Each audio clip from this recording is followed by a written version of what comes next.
Thank you for joining Wars of the Rosies as we continue with part 12, Creative Meditation from A Rosicrucian Speaks by Joseph J. Weed. Creative Meditation, Washington, November 1958. In our Rosicrucian teachings, we are urged to meditate and to set aside a certain time each day for meditation. Definite instructions are given and techniques taught, but unfortunately, only a few students carry out the meditations as suggested. My purpose now is to attempt to awaken in you an interest in meditation and to give certain suggestions which may help you to meditate more creatively and with greater success. In the beginning of this world, we are told, God formed and informed the world by his thought, and has held together within his mind for the many eons of manifested existence. The ancient occult statement says, God thought, God visualized, God spoke, and the world was made and is sustained. Between the Creator and humanity, there is a graded hierarchy of beings, each endowed by the Creator with a fragment of himself and hence potentiality capable of doing everything he has done or can do. The important word in this sentence is potentiality. Each living intelligent being, from the highest master or deva down to the lowest human, is potentiality, able to create in the same manner as the Creator of all. But actually, the individual's creative ability depends upon the degree of evolvement he has attained, his understanding of the techniques of the creative process, and the control he can manifest. Now, before some of you say to yourself, well, that eliminates me, let me hasten to add that all of us are creating all the time. Even the weakest and least able person in the world has created something and is probably in the process of creating something else right now. Men everywhere, if they only knew it, are always in the state of unconscious meditation, dreaming of better things, fighting for desired material benefits, longing for which lies beyond their present possession and their present attainment. All these desires, longings, wishes, visions, and dreams are the basic ingredients of focused meditation. Thus, we all create continuously, whether we intend to create or not. The problem we face is to create that which is good, which will help us and our fellow man, and avoid creative thoughts, emotions, circumstances, and things which are of lower order. In this connection, the Master says, we must learn to love, not to hate. We must learn to serve and not exact due service. We must learn to heal and not to hurt. The world we live in was originally designed by the Creator as a beautiful, pure, perfect thing. Today, our world has lost its pristine quality.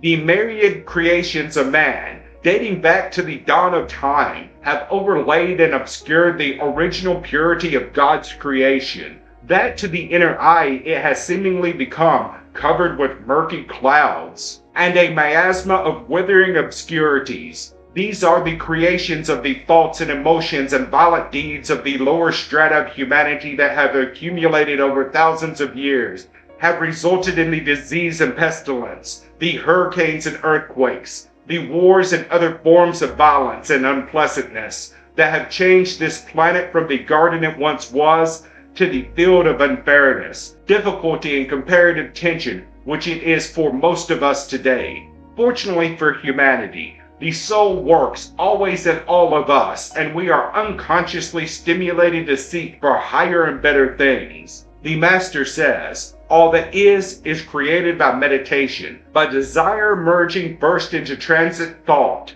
then becoming clear thinking, and eventually abstract and transcendent thought. Thus, in the way of all masters who condense great ideas into a few words, the Master here has compressed the development of 1,000 incarnations into a single sentence. The law is that which man has succeeded in creating, and all men under the law of karma create their own world, eventually no longer satisfies. His interest in meditation then shifts into the creation of higher things and eventually touches the world of spiritual values. It is to this process that Christ referred when he said, as a man thinketh in his heart, so is he.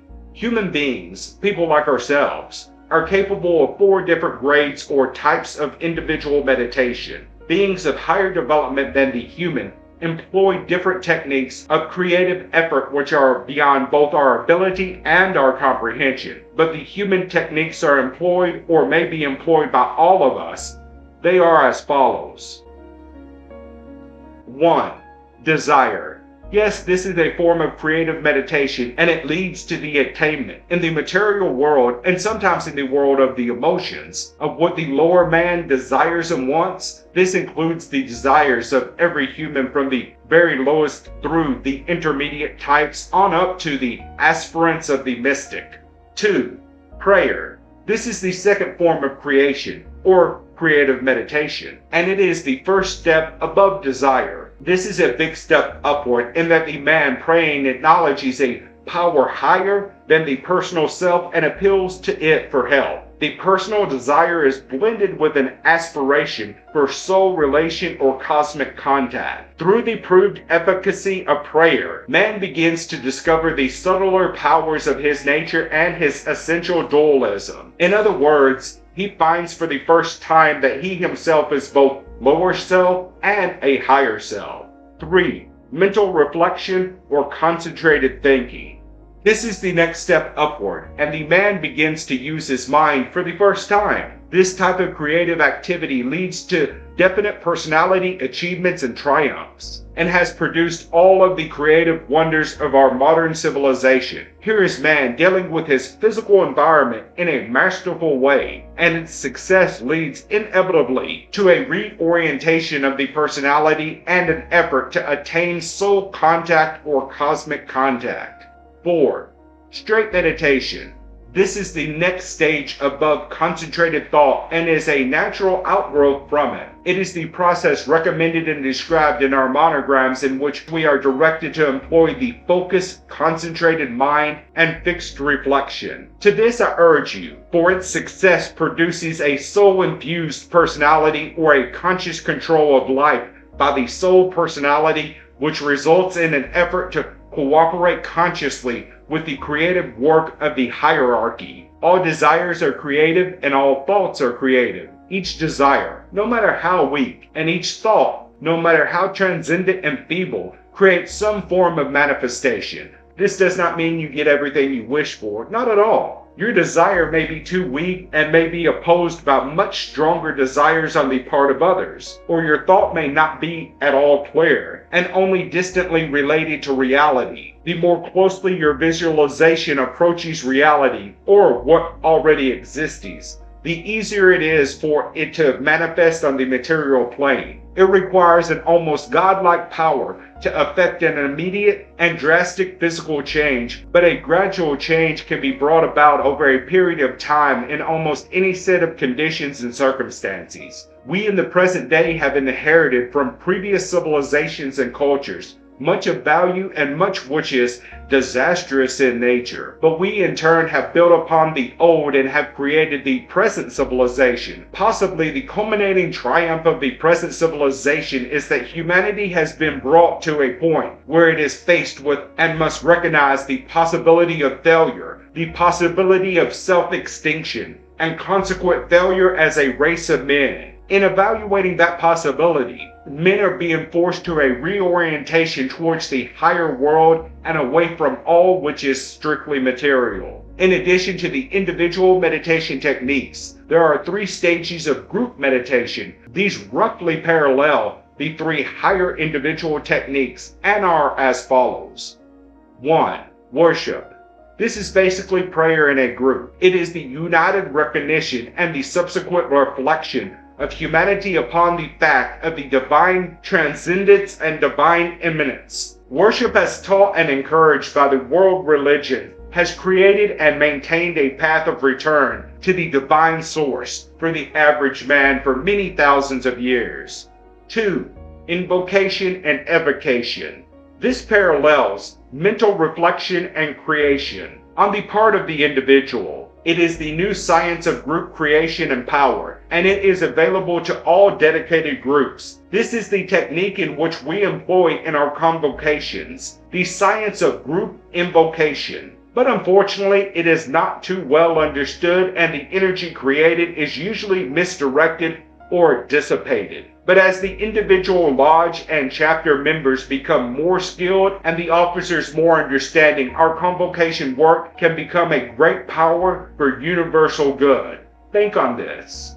3. Ashramic meditation. For the present, this is beyond us. But when any one group can become dedicated and coherent and skilled as a group, it will attract the attention of a master who may then induct the entire group into his ashram in order to employ it for some specific hierarchical purpose. It is at this point that the ashramic meditation begins. The group consciousness is lifted up and opened up to impressions from the master. In this way, he guides and instructs the group and its individual members. For most of us, and for most newly forming groups, this is still pretty much in the future. But we are told that in general, the work of these ashramic groups will be 2. 1. Bring order out of chaos. 2. Help enlighten the average man and stimulate his awareness of and interest in higher things. As we think of the foregoing facts, our concept of meditation and creative meditation is bound to undergo something of a change.